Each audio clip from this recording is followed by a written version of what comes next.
యూరిన్లో protein leakage గురించి మనం వింటూ ఉంటాం. మరి యూరిన్లో ప్రోటీన్ లీక్ అవుతున్నప్పుడు ఎలాంటి సంకేతాలు గమనించవచ్చు? ఉదయం లేవగానే మొహం వాయడం లేదా కాళ్ళవాపులు రావడం ప్రోటీన్ లాసెస్కి ఒక మేజర్ ఇండికేటర్. ఇది శరీరంలో ఫ్లూయిడ్ సరిగ్గా ఫిల్టర్ కాకపోవడం వల్ల జరుగుతూ ఉంటుంది. అదేవిధంగా తరచుగా యూరిన్లో నురగ టూ మచ్గా కనిపించడం కూడా ప్రోటీన్ లీకేజ్కి ఒక ఇండికేటర్ కావచ్చు.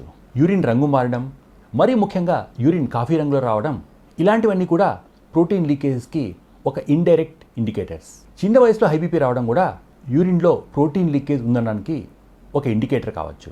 సో చిన్న వయసులో బీపీ ఉన్న వాళ్ళందరూ కూడా యూరిన్లో ప్రోటీన్ లాసెస్ గురించి టెస్టులు చేయించుకోవాల్సి వస్తుంది. మరీ ముఖ్యంగా గుర్తుపెట్టుకోవాల్సిన అంశం ఏంటంటే, యూరిన్లో ప్రోటీన్ లీకేజ్ ఉన్నప్పుడు కూడా 40% మందిలో ఎలాంటి లక్షణాలు కనిపించకపోవచ్చు. సో యూరిన్ పరీక్షలో చిన్నపాటి ప్రాబ్లం కనిపించినా నిర్లక్ష్యం చేయకుండా వైద్య సలహా తీసుకోవడం చాలా ఉత్తమం.